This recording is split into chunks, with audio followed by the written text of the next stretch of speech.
Sir তো আমি আবারও চলে এলাম মাছের রেসিপি নিয়ে। তো আমি মাছটা রান্না করবো পেঁয়াজ, আদা, লঙ্কা দিয়ে। আর আলু নিয়ে নিয়েছি এবং মাছটাকে ভালো করে হলুদ লবণ দিয়ে মেখে আমি কড়াই তেল দিয়ে গরম করে তারপরে মাছগুলোকে ভেজে নেব। তো মাছগুলো ভাজা হয়ে গেলে আমি এখানে মাছগুলো ভালো করে ভেজে নেব।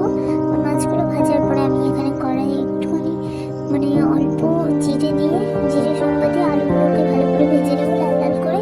তারপরে এখানে কেটে রাখা পেঁয়াজ লঙ্কাগুলো দিয়ে মশলাটা যে করেছিলাম লঙ্কার গুঁড়ো, হলুদ, জিরের গুঁড়ো, লবণ দিয়ে তো ওটাকে ভালো করে কষিয়ে নেবো। তারপরে ওর মধ্যে আলু দিয়ে দেবো এবং আলুগুলোকে ভালো করে কষিয়ে নিয়ে সামান্য একটু জল, পরিমাণ মতো জল দিয়ে, যেহেতু আমি এটা মাখা মাখা করবো তো অল্প জল দিয়ে এটা ভালো করে নেড়েছি মাছগুলো দিয়ে দেবো। মাছগুলো ভালো করে ঝোল হয়ে গেলে তারপরে এটাকে নামিয়ে নেবো।